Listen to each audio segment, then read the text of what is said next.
Olá, tudo bem? A pastora Sara Shiva comenta a respeito do casamento do jogador do Atlético Hulk com a sobrinha. Veja aí. Para pensar na colheita, a colheita que essa pessoa vai ter. Uma pessoa que entra numa situação dessa, você entrar e derrubar e destruir uma família. Pastora Sara, ela não destruiu. Destruiu se ela... Pastora, mas será que foi ela que destruiu? Cara, não me interessa. Se ela entra no meio disso, você destruir para uma família ser construída em cima de uma destruição de uma outra família, isso não existe, gente. Existe uma consequência grave, espiritual, gente. O Filipe escreveu assim: pior é que esse tipo de gente casa com a bênção sacerdotal.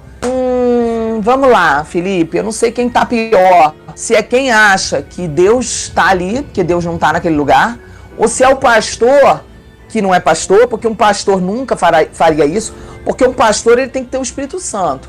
E quem tem o Espírito Santo fala. Nunca um pastor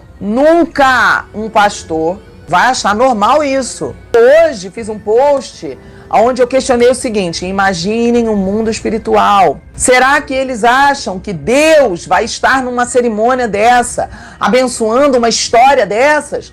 Cadê as pessoas que vão contar para eles? Eu conto ou vocês contam para eles que Deus não entrará nem naquela igreja, nem naquele templo? Deus passa longe dessa cerimônia. Será que eles têm pastores? Não parece. Parece que eles pagaram alguém para fazer o casamento. Porque você sabe que existem pastores que aceitam paga para fazer casamento.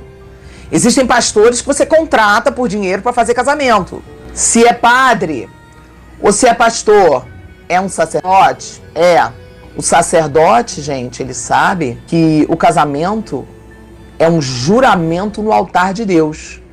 O sacerdote, ele sabe que o altar de Deus é um local de perigo de morte. Pois na Bíblia, se uma pessoa entrasse no lugar santo com a vida suja, com pecado, a pessoa morria na hora. Então vamos lá. O cara é sacerdote, seja padre ou pastor, não interessa. Ele sabe que ele não pode brincar com o altar. Ele sabe que o altar é um local de perigo. Um pastor ou um padre que é temente a Deus nunca vai aconselhar um casal que não está em santidade, que não está em consagração, a subir no altar.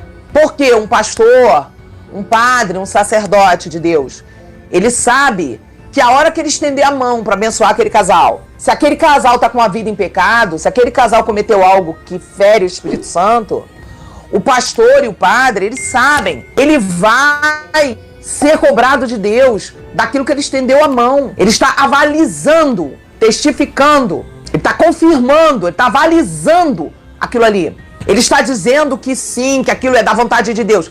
O quê?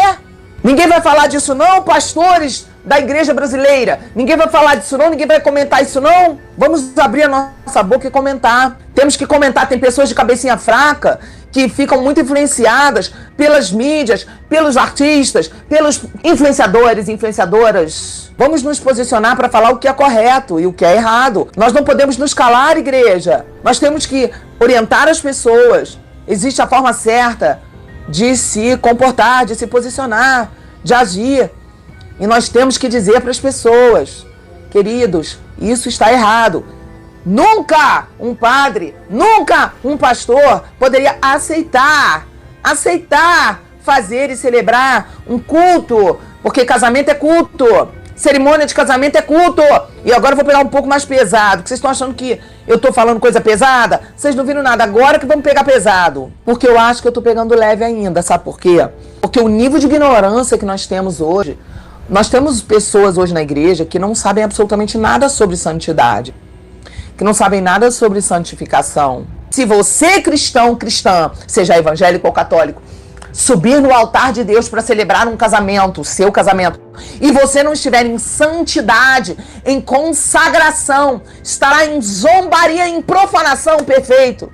Pastora Sara, o meu pastor me disse que era para eu casar, para eu sair do pecado. O seu pastor, coitado, manda ele voltar para o seminário teológico, porque ele não sabe nada. Ninguém casa para sair do pecado. Você casa depois que você saiu do pecado. Você casa depois que você se arrependeu do pecado, depois que você consagrou o seu casamento, depois que você se arrependeu de estar em pecado antes do casamento. Se arrependeu, faz um período de consagração e de arrependimento. Caso você não faça isso, quando você entrar na igreja, demônios estarão ali, não o Espírito Santo, rindo, zombando, porque você e a pessoa que você estará entrando na igreja estarão zombando de Deus, pois Deus não poderá abençoar algo sujo sem o arrependimento. Pastora Sara, então deixa eu entender. Você está brigando com algum casal? Não, não tem nada pessoal. Não é nada pessoal. O que eu estou falando aqui, que fique muito claro, eu estou falando dos princípios de Deus, santificação. Casamento é o juramento no altar de Deus. Ah, eu não sou de Deus, eu não quero igreja. Tá, então não casa na igreja, casa só no civil. Vai lá só com o juiz de paz e faz seu casamento. Não brinque com o altar de Deus.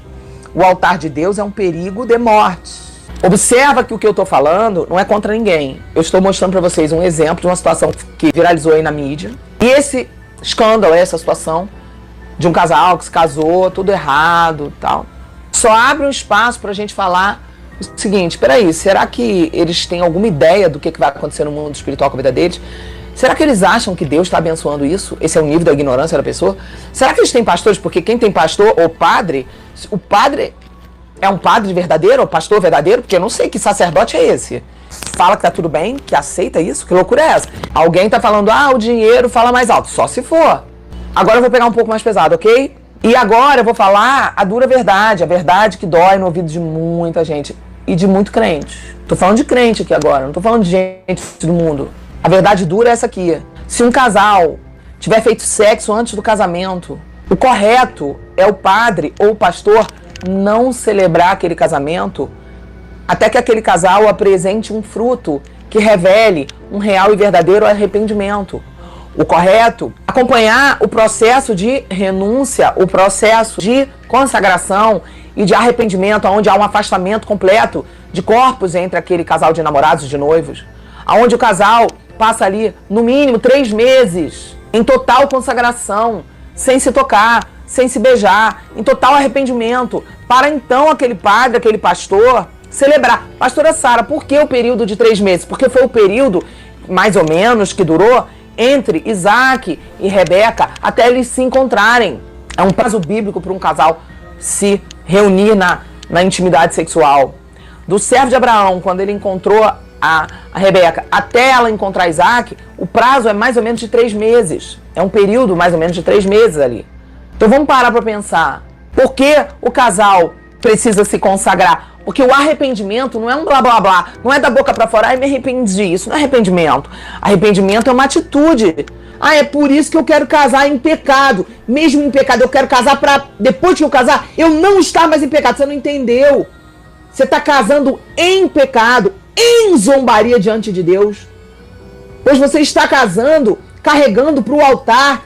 Deus não vai estar ali. Deus não estará ali. Você não tem o poder de obrigar a Deus a nada. Você não tem o poder de tomar a bênção na marra de Deus. Você não tem o poder de obrigar a Deus a te abençoar. Não é possível que baixe o espírito de mula desse na mente da pessoa. Demônios estarão na igreja. Demônios estarão ao redor do casal. Demônios, não o Espírito Santo. Quem semeia na carne, vai colher da carne. Não pense que uma pessoa que casa em pecado, brincando com o altar de Deus, vai colher alguma coisa boa dentro desse relacionamento. Vai ter um tempo que Satanás vai usar aquilo ali e vai deixar que tudo fique tranquilo por um tempo. Porque Satanás, ele sabe que ele quer usar aquilo para poder semear no coração de outras pessoas ignorantes ou fraquinhas de cabeça. Faz igual, faz igual. Ele vai usar por um tempo. Ele vai usar por um tempo. Ele vai deixar sossegado o casal por um tempo. Mas daqui a pouco a conta chega. E quando chega, chega para acabar. Chega para arrebentar com a vida da pessoa. E quando vem de galope a desgraça. A conta vai chegar. Não tem como. O diabo terá direito e legalidade. O diabo, ele não vai perder essa oportunidade. Se ele tem legalidade na vida de uma pessoa, ele sem legalidade já acusa. Quando ele não tem legalidade na minha vida, na tua, ele já é acusador, já vem acusando a gente.